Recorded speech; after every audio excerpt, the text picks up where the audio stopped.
प्रसिद्ध तमिल गीतकार और कवि वैरमुथु को 2025 का ज्ञानपीठ पुरस्कार मिला है। यह पुरस्कार भारत का सर्वोच्च साहित्यिक सम्मान है।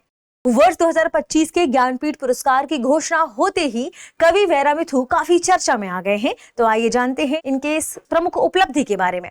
यह पुरस्कार उनकी तमिल साहित्य में असाधारण रचनात्मकता और उनकी समृद्धि के लिए प्रदान किया गया है और इस पुरस्कार को प्राप्त करने वाले वे तीसरे तमिलियन बन गए हैं।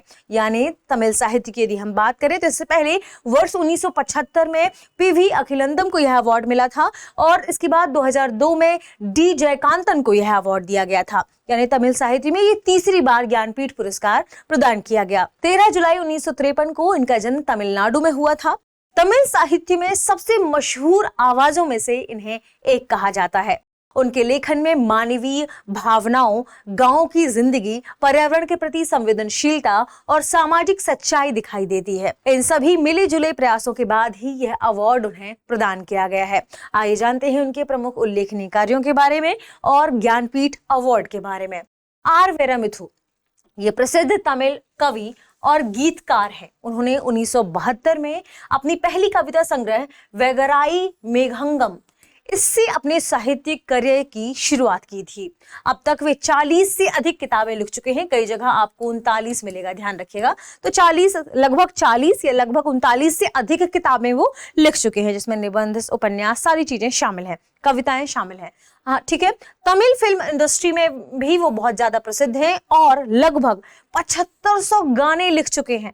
उन्हें इससे पहले भी कुछ अवार्ड्स मिले हैं, हम उनके बारे में जानते हैं। 7 बार उन्हें राष्ट्रीय फिल्म पुरस्कार अवार्ड मिला है। किसके लिए? सर्वश्रेष्ठ गीतकार के लिए। ठीक है, गीत लेखन के लिए, सर्वश्रेष्ठ गीतकार के लिए उन्हें 7 बार राष्ट्रीय फिल्म पुरस्कार मिला है। साहित्य अकादमी से भी उन्हें सम्मानित किया गया है उनके उपन्यास कल्लिकाडु इतिहासम के लिए। ठीक है, किसके लिए? कल्लिकाडु इतिहासम। इसके अलावा 2003 में उन्हें पद्मश्री अवार्ड मिला है और 2014 में उन्हें पद्म भूषण अवार्ड मिला है। ठीक है, नोट कर लीजिएगा। पद्मश्री अवार्ड 2003 में और 2014 में उन्हें पद्म भूषण अवार्ड मिला है। ठीक है, ये नोट करने इंपॉर्टेंट बातें हैं इनके संदर्भ में। उल्लेखनीय कार्य कल्लिकाडु इथिकसम। ठीक है, आपको कहीं कहीं इतिहासम भी लिखा हुआ मिलेगा। ये इनकी महत्वपूर्ण सशक्त कथा शैली के लिए काफी फेमस है। इसके अलावा इसका एक मजबूत सांस्कृतिक आधार भी है, इसलिए पाठकों को सबसे ज्यादा पसंद आने वाले जब इनके कार्यों की बात कहेंगे तो उसमें कल्लिकाडु इथिकसम जरूर आता है।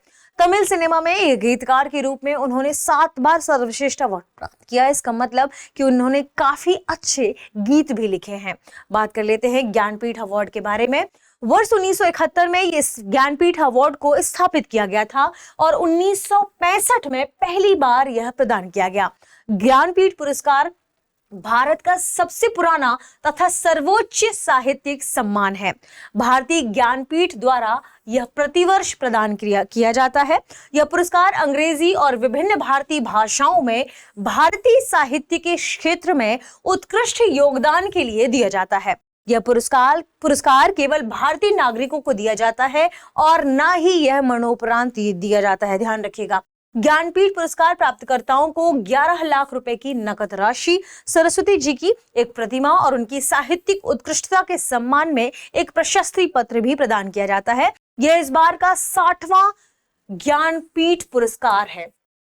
ठीक है, 59वां ज्ञानपीठ पुरस्कार प्रदान किया गया था डॉक्टर विनोद कुमार शुक्ल जी को और छत्तीसगढ़ से इस अवार्ड को प्राप्त करने वाले पहले आप कह सकते हैं लेखक हैं। बात करें 58वें अवार्ड को, तो ज्ञानपीठ पुरस्कार का जो 58वां अवार्ड था वह 2 लोगों को प्रदान किया गया था। एक जगत गुरु रामभद्राचार्य जी और दूसरा गुलजार साहब को ये प्रदान किया गया था। ठीक है, तो ये चीजें आपको नोट कर लेना है। आगे बढ़ते हैं और देखते हैं हमारे प्रश्न को। प्रश्न है, वैरमुथु किस भाषा के प्रसिद्ध कवि और गीतकार हैं? Option A Hindi, option B Kannada, option C Tamil, option D Telugu. इस प्रश्न का सही जवाब कमेंट सेक्शन में देना ना भूलें। मिलते हैं अगली वीडियो में। शुक्रिया। अब एग्जाम की तैयारी को और बेहतर करने के लिए हमारे चैनल को लाइक, शेयर और सब्सक्राइब करना ना भूलें।